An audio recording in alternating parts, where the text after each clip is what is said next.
Здравейте отново! Както ви казах в предишното видео, сега ще довършим капака, който сме изработили предния ден. Малко е присъхнал тук, което не е много добре, но ние ще се опитаме да се справим с това, въпреки всичко.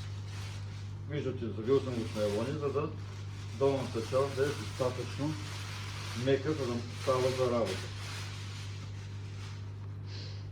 Така, режем капака.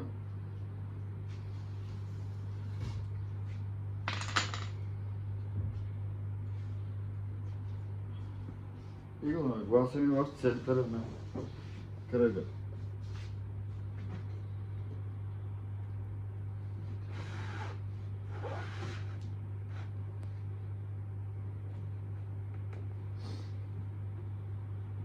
Така. Тази част меката трябва да е изрежена. Рязането може да го направим с различен инструмент, може да е нещо като ножче, като скалпел. Аз тук почти не мога да открия. Ето, намерих нещо като ножче. Пускаме го да се върти и изрязваме излишното. Може и стилта да стане, разбира се, няма проблеми. На бавни обороти се движи колелото.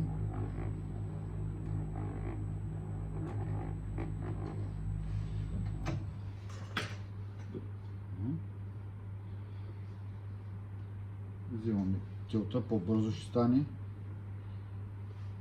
Така.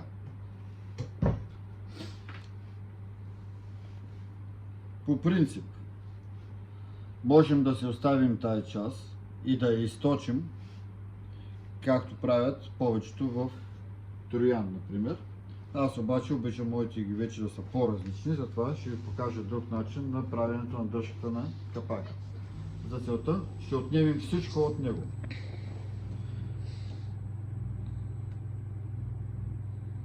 Изрязваме. Тази глина, която сме махнали, между другото, можем пак да се използваме за нещо друго. Така. Добре.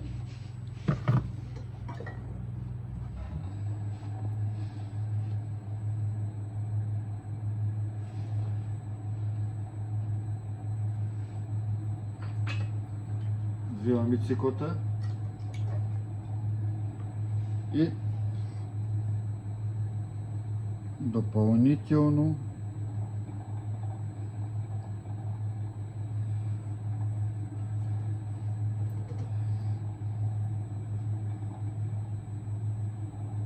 оформяме горната част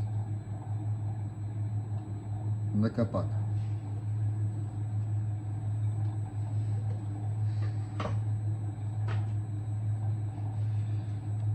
Тук има доста глина, която ни трябва, затова ще отнемем.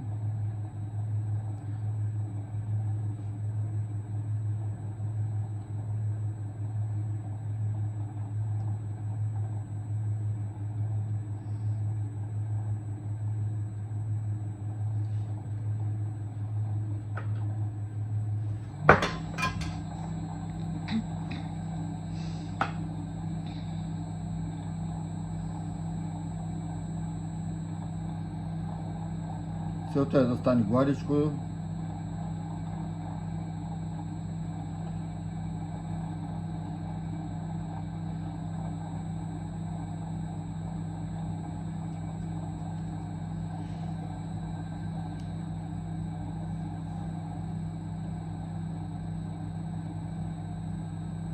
Така мисля, че е добре. Разбира се, накрая винаги заглаждаме с гъбичката, за да е супер гладко.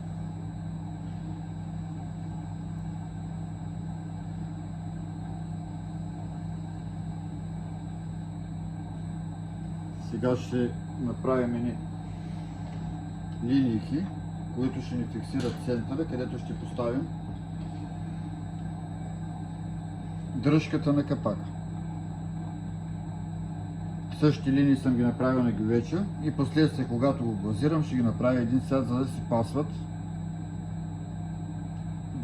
чисто декоративно. Така. същите линии искам да ги направя и тук, което е малко опасно. Отстрани.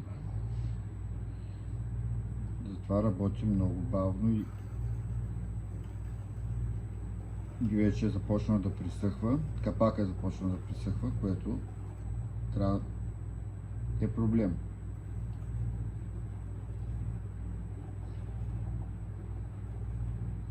Ето така.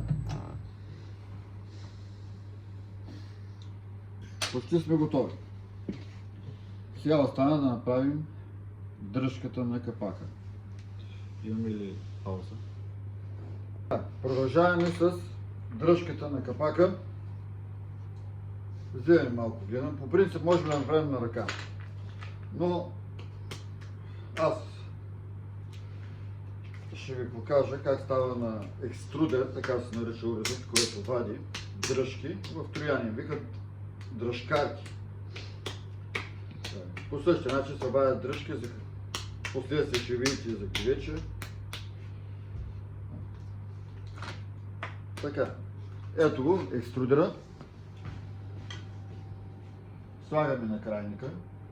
На крайниците може да са най-различни, в зависимост от това каква дръжка ще извадим. Слагаме малко глина. Сега ако правим повече изделия, разбира се, ще сложим доста повече глина. Но на нас ни трябва много.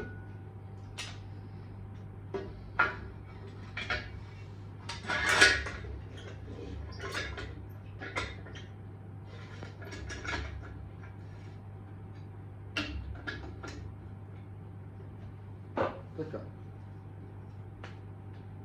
Пускаме. Ето, изкарахме. Толкова е достатъчно за сега. Така.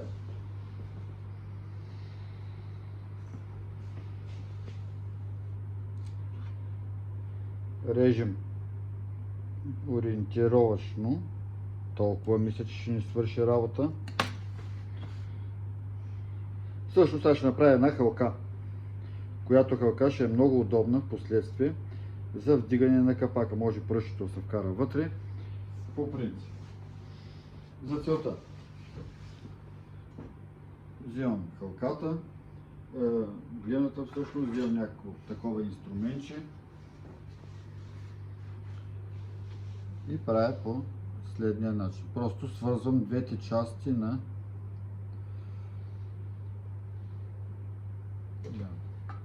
като намокрям инструмента, за да ми върви гладичко и да стане по-красиво.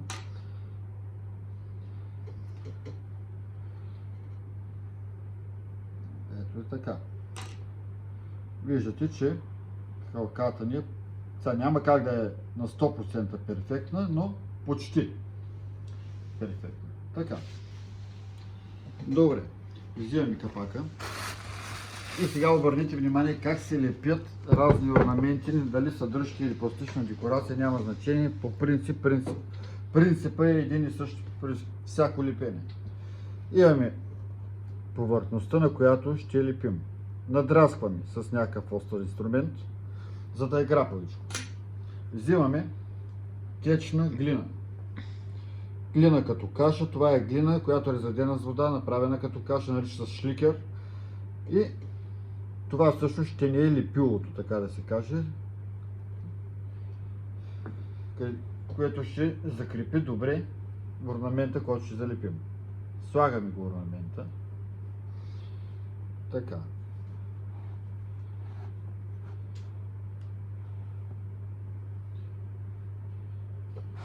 Оп.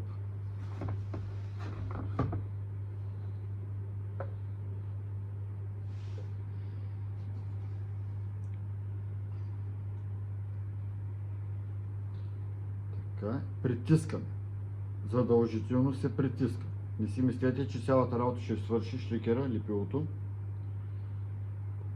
Задължително притискаме и замазваме така, че да стане като една обща част. Добре.